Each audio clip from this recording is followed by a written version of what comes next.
Ser podcast.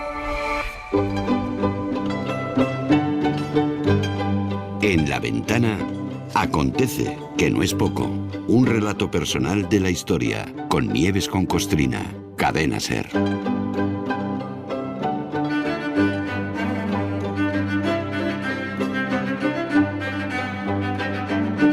Hoy abrimos nuestro repaso diario por la historia con la noticia de un nacimiento, recordando un nacimiento, que eso es algo que así de entrada siempre genera alegría, ¿no? Hasta aquí estaríamos de acuerdo. Pero es que tal día como hoy, un 20 de abril de 1889, el que nació fue Adolf Hitler. Entonces creo que la alegría ya se ha desvanecido, con lo cual, ya no te rías, ya podemos saludar a Nieves. Nieves, buenas tardes. Hola, buenas Es verdad, tardes. dice, alguien ha nacido, y dice, bien, bravo, uno más, en la tribu, en lo que sea, bien.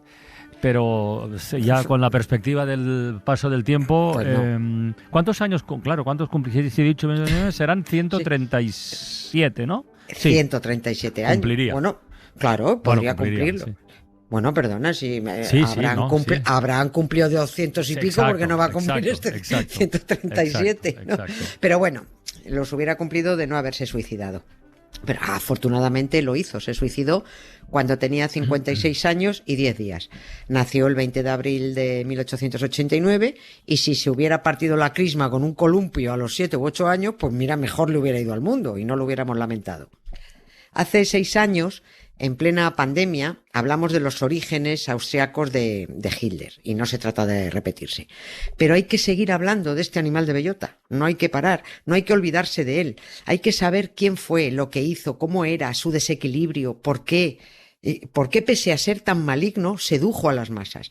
No hay que dejar de mirarlo, porque si no, personajes tan desequilibrados también como Donald Trump o Javier Milei, pues que podrían parecernos casos excepcionales. Y decir, mira qué cosa está pasando, bueno, como si fueran algo nuevo. No.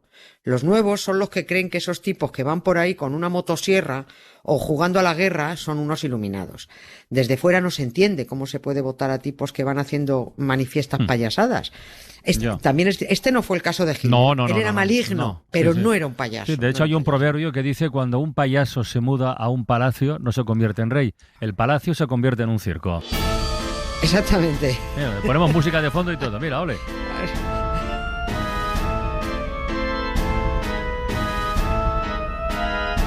Que ahora mismo la Casa Rosada en Buenos Aires y la Casa Blanca en Washington serían circos de 3 pistas, ¿sí o no? Pero vamos, de 3 pistas y de 4 y de 5. La sutil diferencia de Trump y Milei respecto a Hitler es que los argentinos y los estadounidenses han elegido a los payasos pese a que avisaron que iban a instalar un circo. Los alemanes fueron descubriendo quién era Hitler, hasta que llegaron a un punto en el que no hubo marcha atrás porque se suprimió la democracia. Y a partir de ahí, unos, los menos, lucharon infructuosamente para evitar el evidente desastre que se avecinaba y otros simplemente quedaron fascinados por el personaje sin ver su vileza, sobre todo las mujeres. Ya, es evidente que ahora, lo que decíamos de la perspectiva del tiempo, ¿no? Que ahora tenemos toda la secuencia del terrible periodo del nazismo. Nos resulta inconcebible que alguien como Hitler pudiera despertar. Has hablado de fascinación en nadie, pero ¿por qué subrayas que más en las mujeres? Porque, sí, es que esa fue la estrategia de Hitler. Sabía que las mujeres iban a ser las grandes impulsoras del nazismo.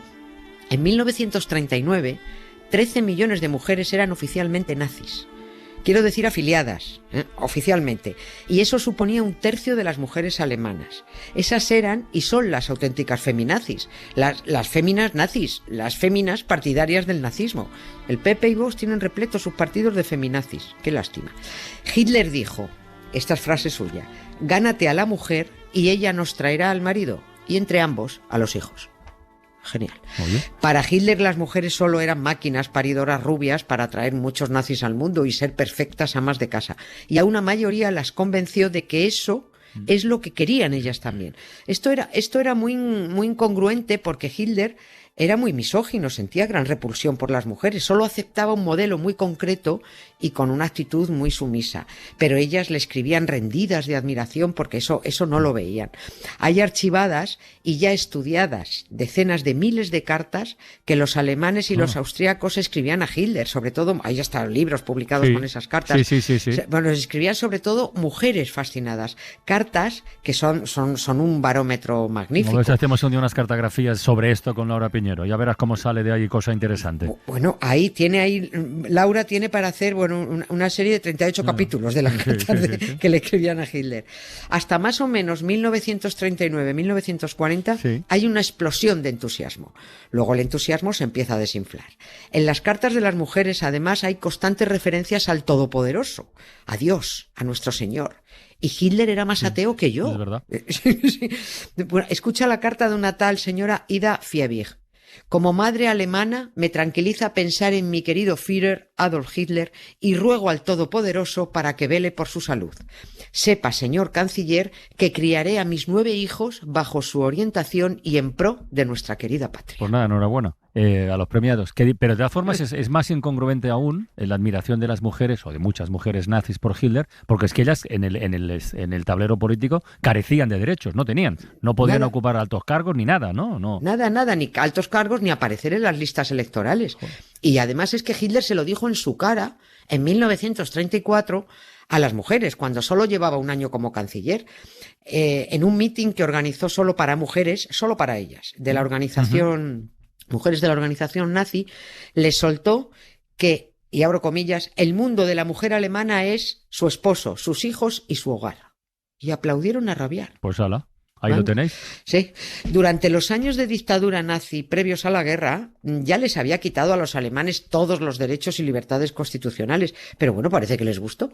Y la mujer ultraderechista asume que su papel estaba en la casa, apoyando, cosiendo banderas nazis, sirviendo canapés en los mítines y criando muchos hijos nazis que contribuyeran a tener una patria puritana libre de extranjeros, de judíos, de gitanos, de negros, de homosexuales y de personas defectuosas física y mentalmente. Esas mujeres veían en Hitler a un ser encantador, era amable, era un líder fuerte, era salvador de la patria, era capaz de recuperar la identidad alemana y mejorar la economía. Y hizo una cosa bien. Pero claro, ¿cómo la hizo? Entre las promesas económicas que hizo Hitler fue la de reducir el desempleo. Y vaya si lo redujo, claro que sí. Redujo el desempleo de los hombres, sobre todo sacando a las mujeres del mercado laboral. Pero los nazis eran y son muy hábiles, haciendo que las mujeres cambiaran el foco y en vez de percibir que ellas perdían trabajos, se alegraban porque sus maridos e hijos los conseguían.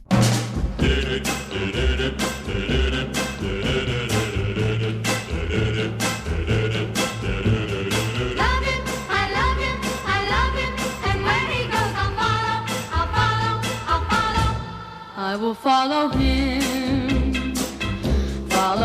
wherever he may go. There isn't an ocean too deep, a mountain so high it can't keep me away. Estoy seguro que habrá más de uno y más de una oyente alucinando ahora mismo. Eso que has comentado antes de que el entusiasmo que reflejan las cartas dirigidas a Hitler disminuye, y no es ninguna sorpresa a partir del año 40, cuando ya les ha metido en una guerra, bueno, ha metido al mundo entero en una guerra. Sí, exactamente. Pero ¿disminuyó el entusiasmo de los hombres o de las mujeres? No, parece que disminuye el de los hombres. Ya. El de las mujeres y los jóvenes fue a más. La sociedad estaba controlada, estaba controladísima, gracias sobre todo al poder de la radio. La radio hizo un trabajo excelente ahí. Los libros que estorbaban ya los habían quemado. No se veía otro cine ni se accedía a otra información que la que facilitaban los nazis. Las mujeres y los jóvenes se fascinaron con los lemas impactantes del líder, los desfiles, los colorines, las miles y miles de banderas, hasta en los retretes, uniformes, brazo en alto, altavoces con proclamas e himnos en los mercados, en las plazas, en las fábricas, en las escuelas. Es que todo eso crea un ambiente, crea un clima. Claro, claro. De ahí la importancia que tuvieron las juventudes hitlerianas y su famoso lema de "con Franco vivíamos mejor". Claro, es así. No importaba lo que fuera Hitler, importaba lo que creían que era. Los hombres más maduros En cambio, tenían demasiado presente lo que había sido la Primera Guerra Mundial. Ya. Claro, aunque la mayoría de ellos seguían fascinados por aquel desequilibrado con bigote ridículo, muchos otros se desinflaron cuando vieron la guerra de vuelta. Los mismos que se inflaron de ilusión con la firma de los pactos de Múnich de 1938, se desinflaron a partir de 1940. Mira, pongo un ejemplo de otra carta de un hombre llamado Bruno Janske, que escribía a Hitler el 3 de octubre de 1938. Se acababan de firmar los pactos de Múnich. Y decía este hombre: poco pueden expresar las palabras lo que sentimos ante el admirable éxito que ha conseguido usted, querido Führer, para impedir el derramamiento de sangre de nuestro pueblo y de los demás. Nuestra confianza nos decía que usted, querido Führer, meditaría y lo examinaría todo antes del primer disparo. El pacto con Gran Bretaña es algo maravilloso. Asimismo, Francia ha vuelto a recuperar la confianza en nosotros. Claro, es la carta de un alemán feliz porque Hitler había hecho que los franceses y los británicos, en manos de dos mandatarios cobardes y con absoluta falta de visión y de previsión, agacharan la cabeza ante Hitler. Estaban convencidos de que permitiendo que Alemania se quedara con algo, a lo que no tenía derecho, pues con eso se evitaría la guerra. Pero al final no se evitó nada, hay que recordarlo. Alemania se quedó con los Sudetes, desintegró Checoslovaquia y justo un año después ya estaba liando la Segunda Guerra Mundial. Claro, o sea, es que no tardó mucho tampoco. No, es que ¿cómo pudieron Francia y Gran Bretaña en 1938, cuando ya habían comprobado todo lo que estaba haciendo el nazismo, atender las exigencias de Hitler? A la vez que le hicieron creer que mandaba mucho, permitieron una invasión contra el derecho internacional creyendo que eso iba a parar ahí. Eso no iba a parar, porque estaban tratando con un tipo que había suspendido todas las garantías constitucionales, había suprimido derechos, creado una policía represora. Yo no puedo evitar establecer conexiones con la actualidad. Es que ahí están. Ahí están. Sí, y el neonazi Donald Trump, que también ha pisoteado libertades y derechos, que ha creado otra Gestapo, que entró prometiendo acabar con todas las guerras del mundo y solo ha organizado una mucho más grave y más global. Trump y Netanyahu han intentado enredar otra vez a los franceses y a los británicos en la guerra de Irán para repartirse el territorio y el petróleo de Oriente Próximo, que es lo mismo que hizo Hitler: organizar una invasión ilegal, expulsando agentes de sus territorios, violando las directrices de la Sociedad de Naciones y el derecho internacional, y luego buscar el apoyo de Gran Bretaña y Francia. Trump y Netanyahu han hecho exactamente lo mismo: organizar una invasión ilegal, expulsar agentes de sus territorios, violar el derecho internacional y luego ir a pedir el apoyo de franceses, británicos y alemanes, que lo de esto ya hubiera sido el colmo de la sandez, pero en fin, menos mal que España ha dicho no a la guerra, no a Hitler, no a Trump, no a Netanyahu. Y nada más fácil para olvidar los 60 o 70 millones de muertos que trajo una guerra global hace solo 80 años. Claro. Que nada mejor que... en fin, hay que seguir hablando de ello y de quienes la provocaron. Y claro que sí. Es que Mira, el resumen es ese. Hay un libro que se titula Borrar el pasado. Sí. No sé si es el último, es del filósofo estadounidense Jason Stanley. Es uno de los mayores expertos en fascismos, que el año pasado se fue de Estados Unidos. Sí, se marchó, se tuvo que marchar, vamos. Claro, sí. No, dijo que su país ya es un régimen fascista y se fue. Se fue a Canadá, creo que se fue a Canadá. Y una de las cosas de las que alerta Jason Stanley es de cómo el fascismo crea un pasado a su medida. Borra lo que no les viene bien y ofrece una visión de la historia sesgada, bueno, por no decir falsa. Lo estamos viendo en primer plano en España. Lo hace prácticamente a diario la ultraderecha del PP, pues lanzando contra la democracia a sus juventudes hilderianas para infiltrar los mensajes en los coles, en los WhatsApp, en las redes y modificar el pasado. Eso es propaganda fascista. Hitler y Franco nunca se han ido. Pero la memoria cierta no se ha defendido ni difundido con el mismo ímpetu con el que el PP ha luchado por cambiar o borrar esa memoria con su propaganda. También es cierto que ni el mejor equipo de propagandistas puede convertir a Feijóo en un líder tan fascinante como Hitler. Ya te vale, has ganado las elecciones. ¡Joder, Feijóo! Ya te vale, seremos segundones. No me vale. Y es que ya te vale, que te apoyan mis varones. Ingobernable, España en manos de traidores. Que ya te vale. Ni un solo escaño habrá para gobernarles. Ni un pacto extraño, con todos menos con Carles. No conocía esta canción, la verdad. No sé de quién es. Yo tampoco. No sé de quién es. Ni un pacto extraño, con todos menos con Carles.